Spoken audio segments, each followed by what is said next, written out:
Sorry? Turtle blood.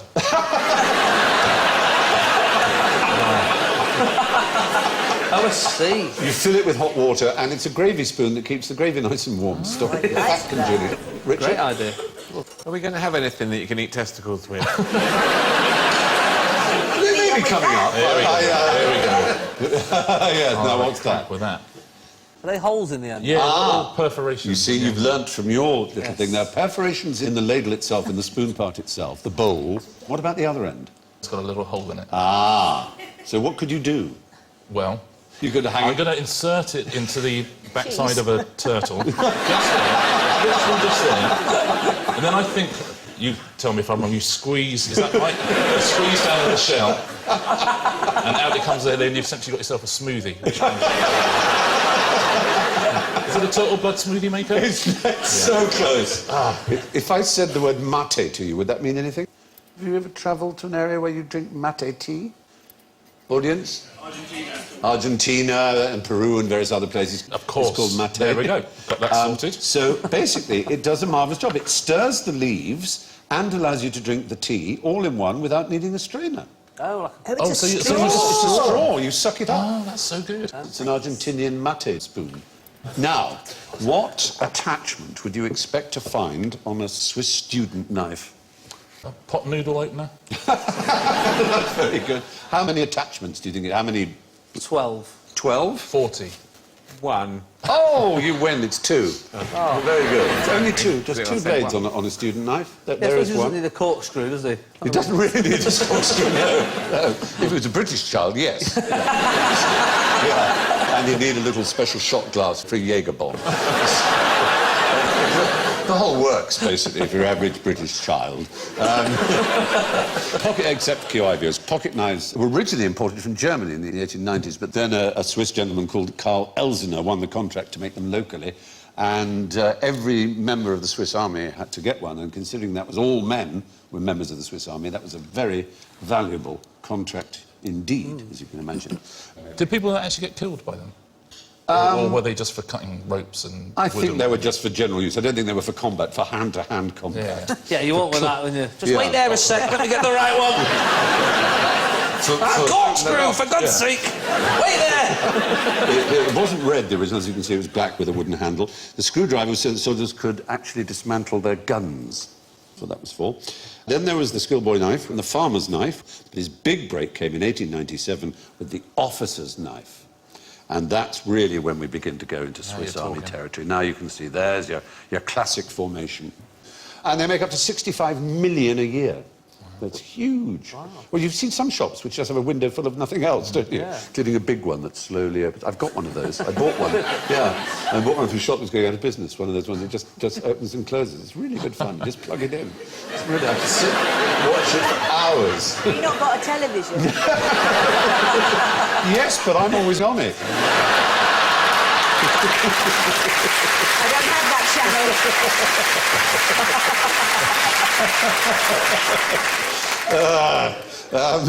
And now QI.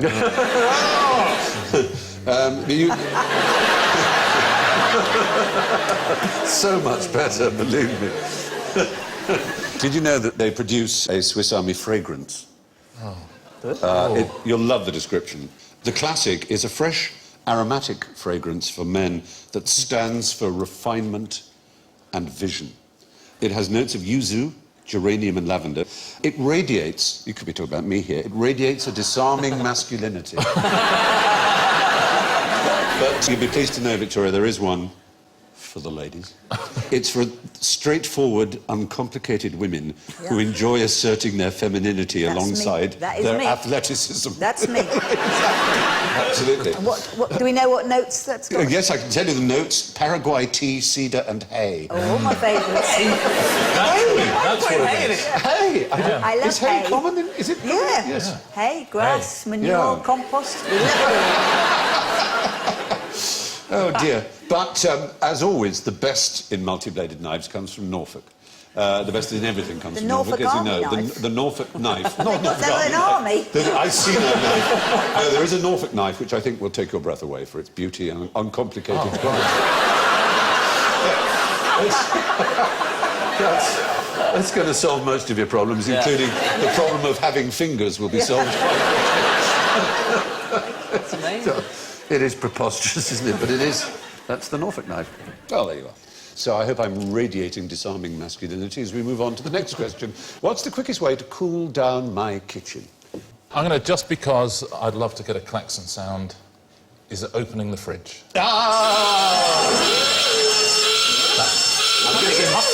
Somehow that makes it hotter, doesn't it? Turning on the oven would not... Turning on the top of the stove. Put the gas on. Because the Right. coolest place in front of a fire is right in front. Oh, I see what you mean, but that would still warm up the room. Yeah, all right. No, don't be cross. It's good that you didn't say turn on the fan, which would have got you a klaxon. I wasn't going to say No, that. exactly. Can I just say turn on the fan? You've gone klaxon mad. It is. So why would opening the fridge? It's the second law of thermodynamics. The energy you need to create the coolness creates work, and energy and work are basically congruent in physics to heat. And so Yes, the but back of a fridge... what if the motor of my fridge is outside my kitchen? If I'm that were thinking the exactly case, that. yes. Well, because you haven't been in my kitchen. I said my kitchen, though. That was in the question. I'm so sorry. In the case of an air conditioner, of course, the back is always outside. So a fan is just Yeah, the cooling motor air. of the fan warms the room. And what's up with them windows? Are they not open? Well, that would be a good answer. Exactly. What about opening the windows? Yes, that was fine. You might get a point for that. Why is it so hot in your kitchen? What have you been doing? What protected species have you been slaughtering? Boiling terrapins by the dozen. Open the window, Stephen! No, I like it hot and sweaty! Scraping the froth off. Don't. Where's my mate spoon? Now, John Gorrie of Florida was one of the pioneers of refrigeration, and he believed that heat was one of the things that made you ill. And so he would lower huge bags of ice over patients, and the cold air would fall on their faces, and he thought that would help them. Then he went so far as to invent a refrigeration machine. And this outraged the huge industry that towed and transported real ice from Canada and other places into New York and so on. And they had a successful campaign saying that artificial ice didn't work. It wasn't proper ice, and it would never work properly. And he died in poverty. In the supermarket, there's a bag of... you know, you buy bags of ice. Yes. There's one I saw called extra slow melting ice. What? I know. Has it got salt in it? What could it possibly... And then in the thing it just says, ingredients, water. But it also has, They're kidding someone it also there. has a best before on it, legally. Yes, It's fantastic, isn't it? So, if you leave the fridge door open, the room will actually get warmer. Which breed of dog makes the best kebab? You need one with an opposable digit to make any kind of sound. Hey, very good. What about a sheepdog? Whoa!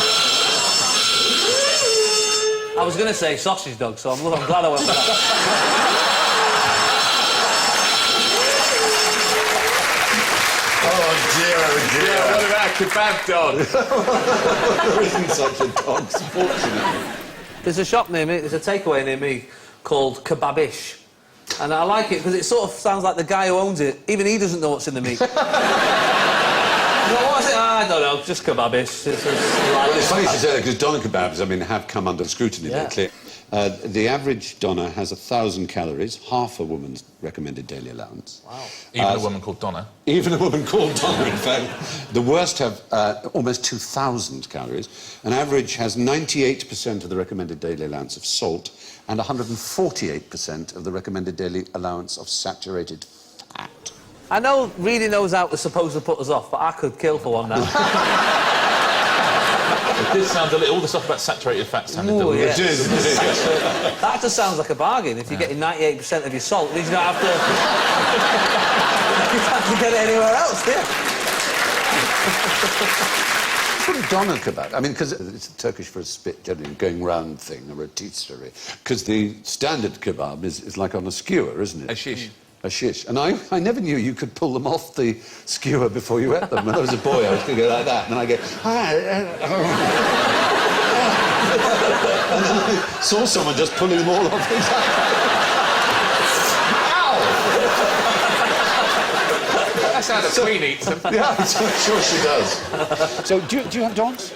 No, I don't like things that don't talk. You don't like things that... I love that I rule. don't like things that don't make jokes. It's a really good rule. It Yeah. excludes some men, obviously. Yeah, I was going to say that as well. Because we are literally speaking about a breed of dog that has since gone out of existence. It's no longer bred and it's become extinct as a breed. But it used to talk. No, sorry. We're conflating, unfortunately, here. It was a spit dog, a turn-spit dog. It was actually bred... Spit the dog. There is one. Spit the dog. It's a really cute... It's a cute breed. Look at it. Isn't it cute? Not cute. No, it's weird. not. It's like a Star Wars dog. Oh, I think it looks lovely. This is a stuffed one in Abergavenny Museum, I ought to say. Taxidermist has bollocks that right up. It's stuffed with feta and vine leaves.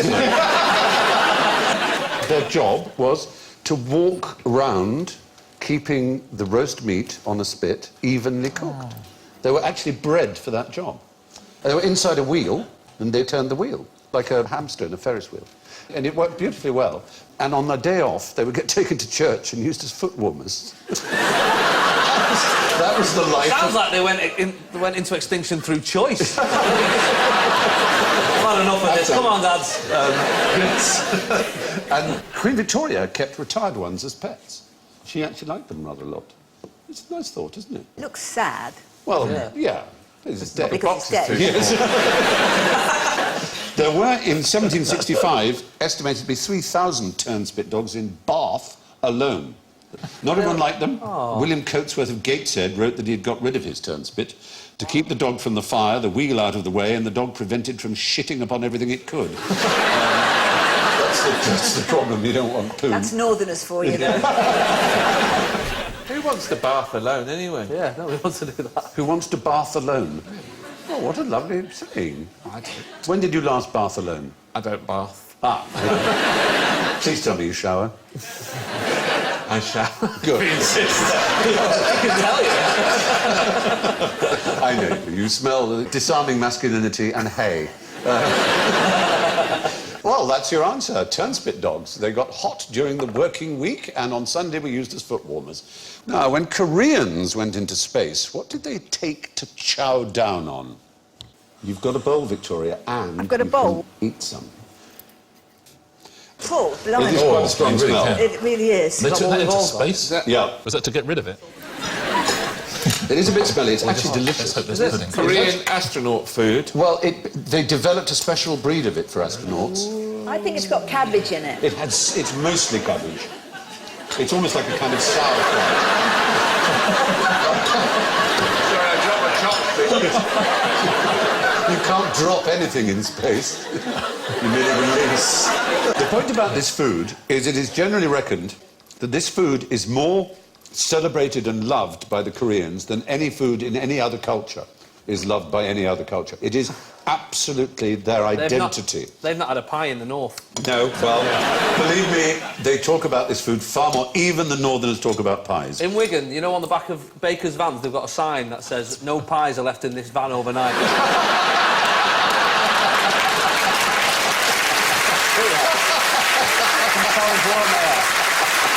That is very good. If you would name this food, I'd be very impressed, because it really is the essence of Korea. They really are obsessed with it. Have you ever heard of it? Nope. It begins with K, which is a help. Kimchi is the right answer from the audience. Kimchi, K-I-M-C-H-I. That's bloody lovely. It is really good, isn't it? And it's pretty healthy. my It's mostly cabbage. I'll tell you what, I'm going to Korea on holidays. Yeah. It is genuinely delicious, isn't it? It's quite piquant, it's quite hot, it's got a bit of chilli. Yeah. It's mostly radish and cabbage. It's very, very simple. But there are lots I of feel different... myself becoming more obedient. Yeah.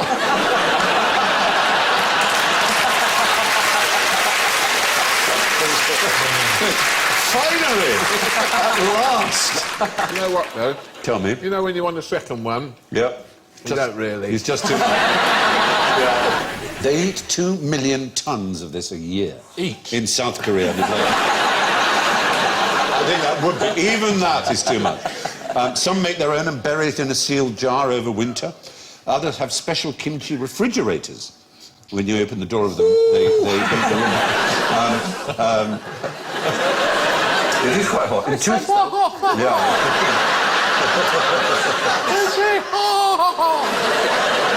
In 2010, they had You a... like kimchi? You waste a fool! No. After man! No racial stereotyping here, then. Just cheap laugh, Stephen. That's